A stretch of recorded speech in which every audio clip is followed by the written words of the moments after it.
सत्कर्म कौन बताएगा? बोले तत्ते कर्मा विधास्यन्ति साधवत साधुभूषणा, साधुता ही जिनका आभूषण है, वे महात्मा बताएंगे सत्कर्म का वास्तविक स्वरूप क्या है।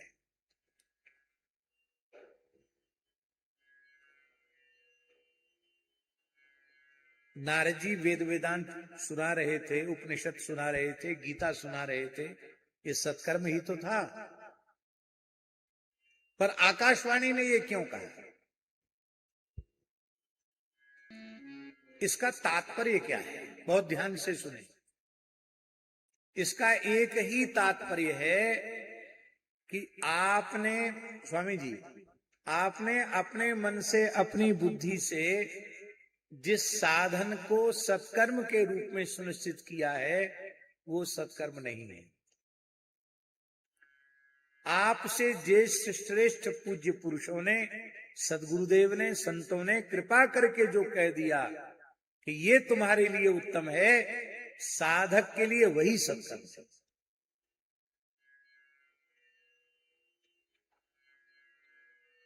वेदादि शास्त्र जो हैं वो खारे समुद्र के समान है, क्षार समुद्र के समान है वेदादि शास्त्र। और संत सदगुरुदेव बादलों के समान है, मेघ के समान है। मेघ अपने में जलाहरण कहां से करते हैं? मानसून समुद्र से उठता है, समुद्र से ही जलाहरण करते हैं बादल। और बरसते हैं तो कैसा बरसते हैं? खारा बरसते हैं कि मीठा? मीठा बरसते हैं।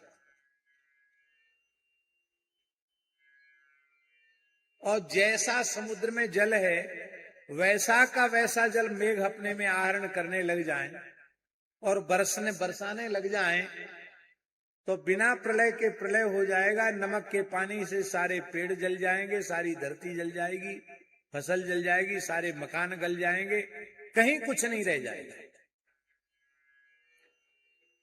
उस समुद्र का क्षारांश उसी में छोड़ देते हैं, मधुरांश ले लेते हैं, और जब बरसते हैं तो होई जलद जग जीवन दाता, वे जग जीवन दाता बन जाते हैं।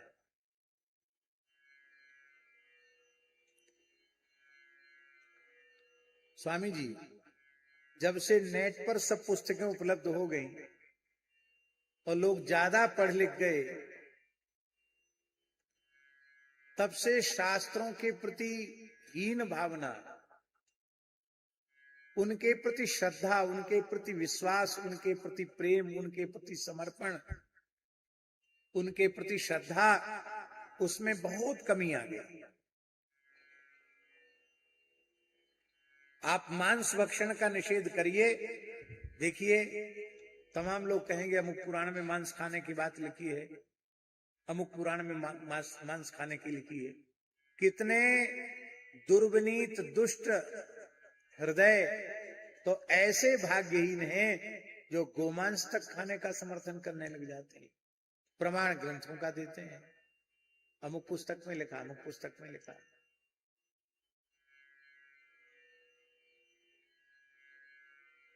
तो क्या उसमें लिखा है? आप प्रश्न करेंगे क्या उसमें लिखा है? लिखा तो है, पर किसके द्वारा कहा गया, किसके लिए कहा गया, किस साधक को उसका उपदेश है? शास्त्र किसी एक व्यक्ति के लिए नहीं होता है। सात्विक प्रकृति वालों के लिए सात्विक साधन का उपदेश करता है, राजसी प्रकृति वालों के लिए राजसी साधन का उपदेश करता है, तामसी प्रकृति वालों के लिए तामसी साधन का उपदेश करता है, और गुणातीत साधकों के लिए गुणातीत साधन का उपदेश करता है। शास्त्र कोई एक व्यक्ति के लिए होता है?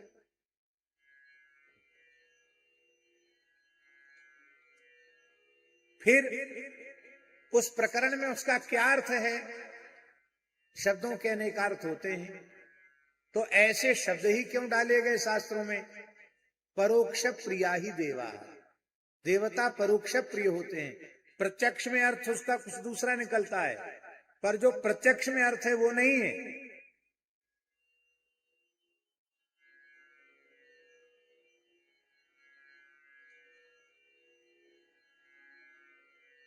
प्रत्यक्ष में जो अर्थ है, जो समझ में आ रहा, वो अर्थ उसका नहीं है, उसका अर्थ दूसरा ही है। जैसे हम आपको दें एक उदाहरण दें, श्रीमद् वाल्मीकि रामायण का मूल पारायण करने वाले भी इसी तरह से भ्रमित हो जाते हैं। रोरून गोधान शशान हत्वा, इस तरह की बातें आती कि नहीं आती? अब उनका अर्थ क्या है? मांस माने क्या होता है? बहुत ध्यान से सुने, उत्तराखंड के लोग ज्यादा ध्यान से सुने। फल का जो गूदा है, गुठली छिलका निकाल दिया गया है, फल का जो गूदा भाग है, सार भाग है, उसको मांस कहते हैं। आपको पता है ये बात? आप तो उसी को मांस मानते हैं।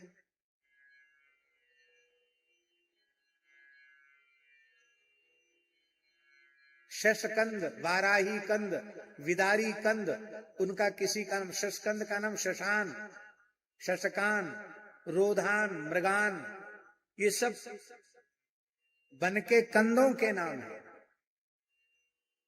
आप कहेंगे ये तब खींचतान का अर्थ कर रहे हो। अब हम उसी वाल्मीकि रामायण से दूसरा उदाहरण दे रहे हैं।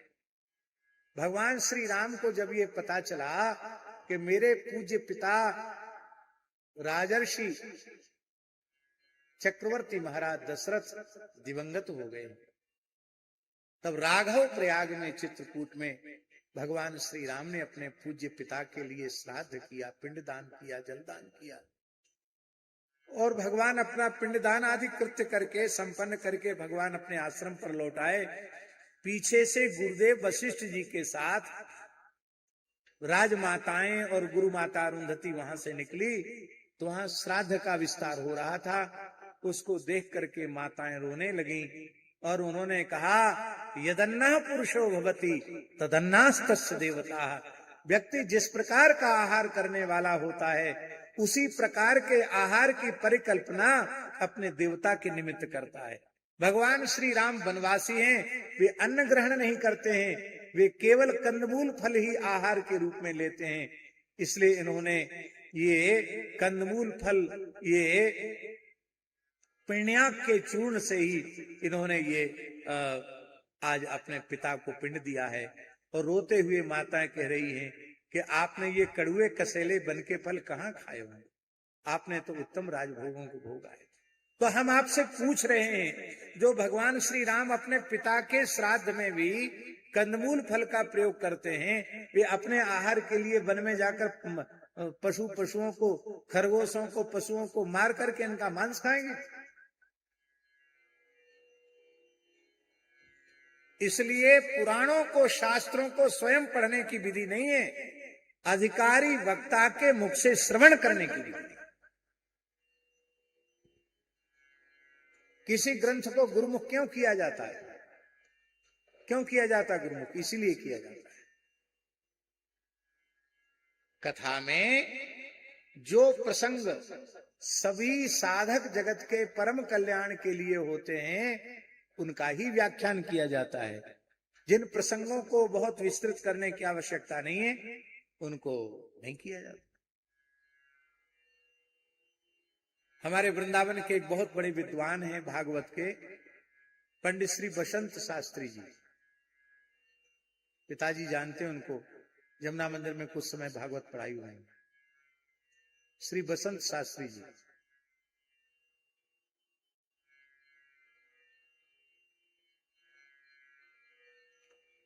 तो वो अच्छे विद्वान हैं, संस्कृतज्ञ हैं, बहुत अच्छे विद्वान हैं, भागवत के अच्छे परिमार्जित विद्वान, वक्ता अच्छे हैं। तो एक जगह गुजरात में कथा कहने गए,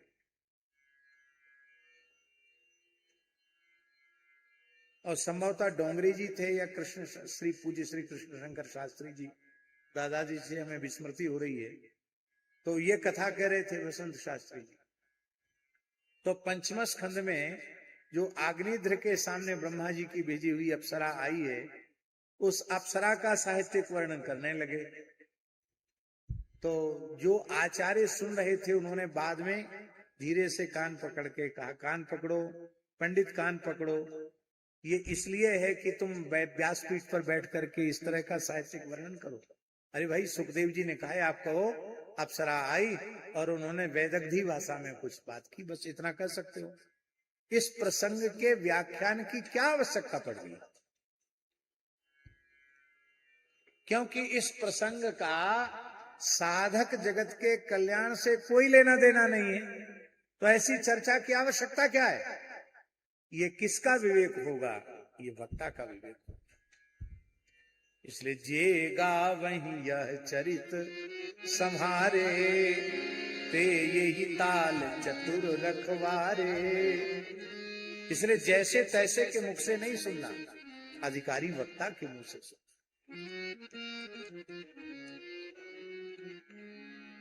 अब तो सब मनमानापन हो गया है, मनमानापन हो गया।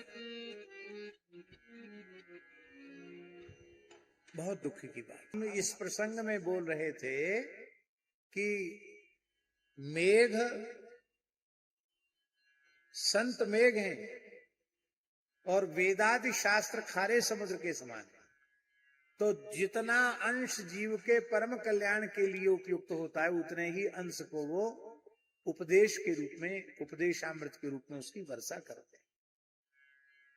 अभी हम रोज पाठ तो नहीं चल पा रहा, बहुत शिथिल हो रहा हमारा नियम शरीर की स्थिति के कारण, नहीं तो अभी क्रमशः अग्नि पुराण का पाठ कर रहे हैं। अब अग्नि पुराण में इतना तंत्र मंत्र का वर्णन है, बहुत ज्यादा तंत्र मंत्र का वर्णन है। अब वही आपको सुनाने लग जाएं, ऐसा कर देने से मारण हो जाएगा, मोहन हो जाएगा, उच्चाटन हो जाएगा, वशीकरण हो जाएगा, उत्तंभन हो जाएगा, उन्मादन हो जाएगा, उत्पीड़न हो जाएगा, तो उससे हमारा क्या फायदा हो जाएगा, आपका क्या फायदा हो जाएगा? कि हम आपको शुद्ध सात्विक भगवान की उपासना छुड़ाकर मसान में पहुंचा दें, इससे क्या लाभ होने, किसका क्या लाभ होने वाला है? तो भगवान व्यास की वाणी है, इस श्रद्धा से हम पाठ कर रहे हैं और श्री सीताराम चंद्रार्पण वस्तु कर रहे हैं।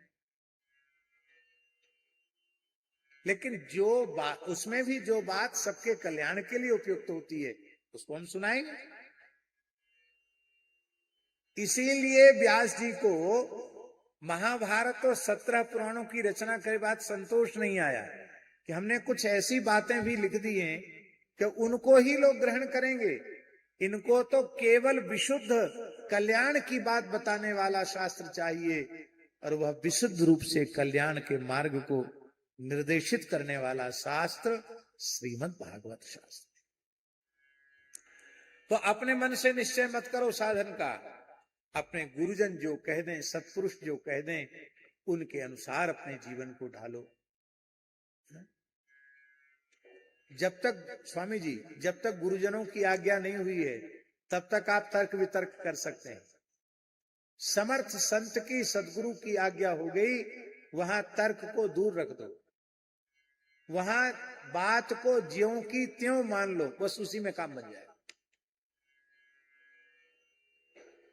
केवल शास्त्र पढ़ रहे हो तब तक आप ऊहापोह कर सकते हो, आपको छूट है, पर आपके कल्याण के लिए कोई बात पक्की करके किसी महापुरुष ने कह दी है तो वहां पर विचार मत करो, उसमें श्रद्धा पूर्वक लग जाओ। श्री सीताराम प्रतिदिन सत्संग एवं दर्शन के लिए श्री महाराज जी के ऑफिशियल चैनल को जरूर सब्सक्राइब करें।